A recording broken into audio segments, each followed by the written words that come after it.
What if I told you that tonight, somewhere in the wild, a mountain lion abandoned its freshly killed meal? Not because of a hunter, not because of a gun, not because of any visible threat, but simply because it heard a human voice. Just a voice, from a speaker hidden in the trees. And it left, immediately, without looking back. Now imagine living 100,000 years ago, when the exact same mountain lion, the exact same leopard, the exact same lion had absolutely no reason to be afraid of you at all. Stay till the end, because the last part of this video will completely change how you think about fear, darkness, and the extraordinary journey ancient humans took to become the most feared animal on Earth. Tonight, you will probably walk to your car in the dark, or step outside for a moment before bed, and nothing will happen. The darkness will be nothing more than an inconvenience solved by a phone screen or a porch light. But here's what most people never stop to think about. There was a version of that exact same walk, same darkness, same night sounds,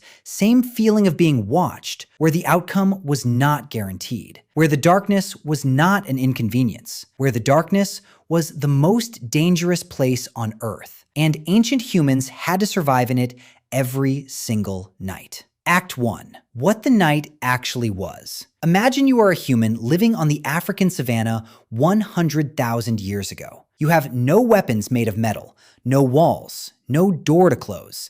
The sun goes down and the world immediately changes. The birds go silent. That silence means something specific. Something is moving nearby. Here is a fact that should stop you cold. The major predators that shared the ancient human landscape, lions, leopards, hyenas, are all built for the dark. Their eyes are designed for low light conditions, where a human is essentially blind. A lion can see in conditions that leave a human completely sightless, and they knew it. Lions do not prefer to hunt at midday under a burning sun. They wait, they rest, they conserve energy. And then, when darkness falls and their greatest advantage becomes active, they move. The fossil record tells us exactly what happened during this era. Skulls of early human ancestors, our direct relatives, show bite marks from leopard teeth. Not on the arms or legs, on the top of the skull, from above, because leopards carry their prey up into trees. And early hominins were being hunted, killed, and dragged into trees by leopards who had learned exactly when to strike. The night was not a time of rest for ancient humans. It was the time when everything that wanted to eat them became most dangerous. Act 2. How ancient humans changed everything. But here is the extraordinary part of this story. Ancient humans were not the strongest animal, not the fastest.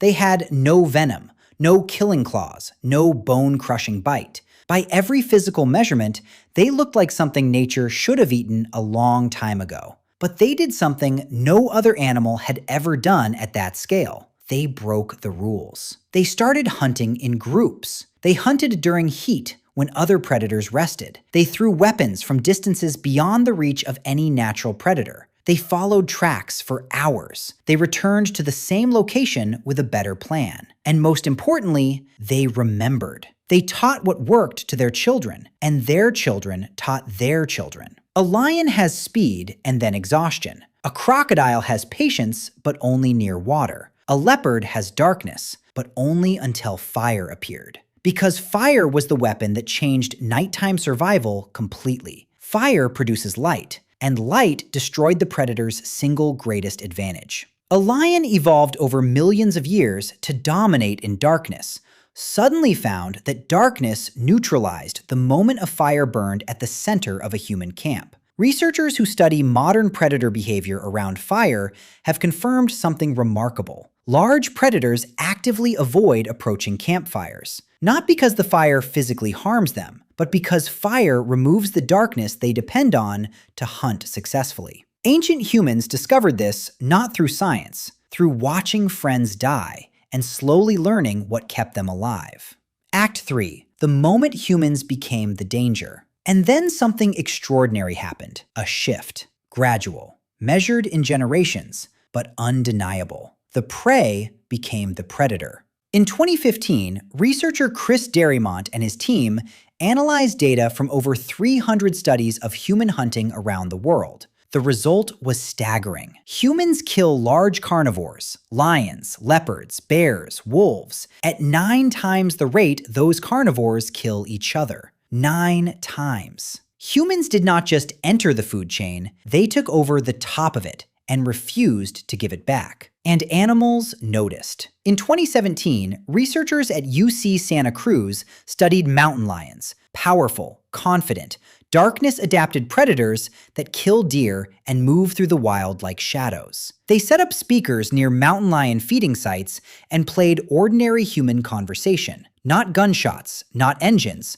just people talking. The mountain lions fled immediately. Their feeding time dropped by more than half. A hunter had already made its kill, had already done the dangerous work. Then a human voice came from a speaker, and the animal left its food and disappeared into the dark. The sound of humans was enough to make eating feel unsafe. So here is what brings this story full circle in a way that will stay with you. Ancient humans once sat around a fire in the African darkness, listening to lions breathe somewhere beyond the firelight, hearts pounding, waiting for dawn. They were afraid of the night because the night was genuinely trying to kill them. And through hundreds of thousands of years of surviving that fear, through fire, through cooperation, through memory, through weapons, through relentless adaptation, they transformed themselves from the hunted into the most feared presence on Earth. Today, a mountain lion abandons its meal at the sound of a human voice.